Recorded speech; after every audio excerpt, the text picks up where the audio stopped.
रविवार को पार्श्वनाथ दिगंबर जायसवाल जैन मंदिर नाकामदार में अपनी अमृतमयी वाणी से परम पूज्य एलाचार्य वसुनंदी महाराज ने मीठे प्रवचन श्रृंखला महोत्सव में कहा कि प्रत्येक व्यक्ति को अपनी आप बीती कहानी सदैव याद करते हुए चलना चाहिए, क्योंकि इससे व्यक्ति संयमित हो जाता है और बुराइयों को दोहराना छोड़ देता है। जीवन दो प्रकार का होता है, एक जीवंत और दूसरा मुर्दा जीवन। जैसे डॉक्टर वैद्य आदि आपकी नाड़ी पकड़कर बताता है कि आप रोगी हैं कि नहीं, इसी प्रकार संत पुरुष आपकी चेतना की नाड़ी पकड़कर बताते हैं कि आप जीवंत हैं या कि मुर्दा।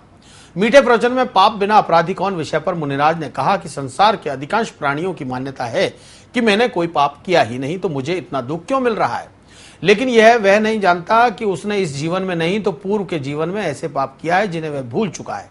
जिस बीज को तुमने पहले बोया था वह आज फलीभूत हुआ है। जैसा बीज खेत में डाला है वैसा ही फल की प्राप्ति होती है। कार्यक्रम की मुख्य अतिथि दिल्ली नगर निगम पार्षदा कल्पना जैन रही। उस व्यक्ति को धिक्कारते हैं जिस व्यक्ति ने कोई निंदनीय कार्य किया, कुल को कलंक लगाने वाला कार्य किया, कोई ऐसा कार्य किया जिसके कारण पूरी मानवता करा उठी, पूरी मानवता आर्त स्वर में पुकारने लगी। ऐसा कोई कृत्य करने वाला व्यक्ति यदि जीवित भी है तो क्या उसे जीवित कहेंगे? कोई ऐसा व्यक्ति जिसने पूरे देश को बर्बाद कर दिया हो, हिरोशिमा नागासाकी पर बम पटकने वाले, या लादेन जैसे आतंकवादी, या लश्कर तोयबा जैसे आतंकवादी, या नक्सलवादी छत्तीसगढ़ में या उधर पश्चिमी बंगाल में, झारखंड में, जो व्यक्ति की यमन चैन को छीनने वाले हैं, व्यक्ति को न चैन से जीने देते, न शांति से मरने देते, न धर्म कर्म करने देते हैं, ऐसे व्यक्तियों का जीवन का जीवंत जीवन है। उनके परिवार के लोगों से भी पूछें तभी वे कहेंगे उन्होंने हमारा जीना दुश्वार कर दिया। यदि ये नहीं होते तभी हमारा पेट भरता। ये आतंकवादी लूट लूट करके लाते ही इनके सारे थोड़ी हम थे, हमारा भी पुण्य पाप है। आज आदमी की दिनचर्या व्यवस्थित और संतुलित नहीं है। लोग कहते हैं कि हम व्यस्त हैं, किंतु व्यस्त कम अस्त व्यस्त ज्यादा है, जिन्हें खाने पीने और सोने के समय का बोध नहीं है। ऐसी व्यस्तता से पूरी जीवनचर्या असंतुलित हो रही है। उपरोक्त विचार पर्युषण पर्व के अंतर्गत सामयिक दिवस पर तेरा पंथ भवन में आयोजित धर्मसभा को संबोधित करते हुए आचार्य महाश्रमण के विद्वान शिष्य मुनि रमेश कुमार ने कहे। इस अवसर पर तेरा पंथ भवन में अभिनव सामयिक भी कराई गई। क्वालिटी के चावल जहाँ उत्पन्न किए जाते हैं वहाँ केसरी सिंह का आतंक है। उस सिंह को जो मारेगा वह आपको मारेगा। अब कौन उसको मारे? खोज शुरू की तो चंडवेल को हर जगह जगह भेजा है राजा को सलामी करने के लिए बुलाने। वह पोतनपुर भी पहुंचा और जिस समय चंडवेल दूत पोतनपुर पहुंचा वहां नाच गाने का प्रोग्राम राजसभा में चल रहा। अश्वग्रीव राजा का दूत बड़ा प्रभावशाली, पोतनपुर छोटा राजा था।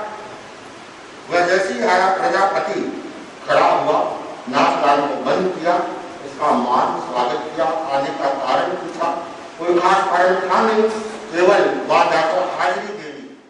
शनिवार शाम आदर्श नगर खनिज नगर स्थित वर्मा भवन में श्री कृष्ण जन्म छठी महोत्सव धूमधाम से मनाया गया।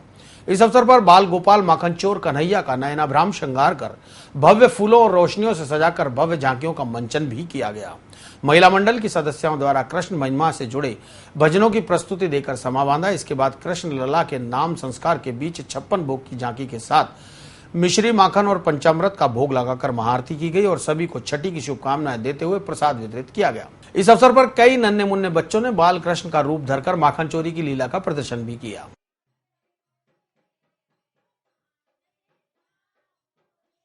रोज हम लोगों ने गाने गाए, 6 दिन तक जच्चा गाई, भजन गाए। अब आज जो है उनकी छठी कर रहे हैं, बाकायदा पूरी पूजा वूजा करके जैसे छठी करी जाती है उस तरह से कर रहे हैं। और अभी जच्चा होंगी, भजन होंगे, ये सब भाई उनकी छठी कर रहे हैं। तो उनका जैसे टीका हो गया, उसके बाद 56 प्रकार के भोग लगते हैं, वो भोग लगा रहे हैं हम लोग। और अब उसके बाद वहाँ पे जसोदा जी ने जो है बैठ के उनकी छठी पुजवा दी है। अब भोग लग जाएगा, अब आरती करके और भजन कर रहे हैं हम लोग। जन्माष्टमी के दिन कृष्ण जन्म का महोत्सव मनाया जा रहा है यहाँ पे हमने पूरा उनका जन्मदिन की पूरी यहाँ पे झांकी सजाई हुई है और उनका जन्म के लिए हमने पूरे शाम से लेकर रात तक 12 बजे तक उनका जन्म उत्सव मनाया, उनका फंक्शन किया और सब आरती के लिए। और रोज हम जो लोग यहाँ पे उनके लिए शुभ गाने गा रहे हैं ताकि उनकी छठी मनाते हैं हम लोगों में। तो जैसे 6 दिन तक पूरे गीत हो रहा है, उनके जस्सा वगैरह सब गा रहे हैं, उनका जन्म उत्सव मना रहे हैं यहाँ पे। और फिर आज के दिन छठी के दिन उनकी पूजा करके उनका तिलक वगैरह बाहर निकाल के झांकी सजाई, 56 भोग सजाए गए हैं। जन्माष्टमी का पर्व है, इसीलिए इसको सब उत्साह के साथ मनाते हैं। ये तो सौभाग्य है कि यहाँ अजमेर में भी इसे इसी प्रकार से मनाया जा रहा है, मथुरा के आधारित। और आज इनके यहाँ वर्मा जी के यहाँ छठी पूजन है। जन्माष्टमी से छठी तक बधाइयाँ गाई, जच्चा गाए और भजन गाए। हमारी भारतीय संस्कृति को जीवित रखने के लिए हम लोग ये प्रयास कर रहे हैं कि हमारी ये भावना आने वाली हमारी जो पीढ़ी है वो इसको देखे और थोड़ा इसका समझे, क्या मतलब। हाँ, इसका समझे कि हमारी भारतीय संस्कृति या हमारे भारत में होने वाले इतने महान लोग हैं।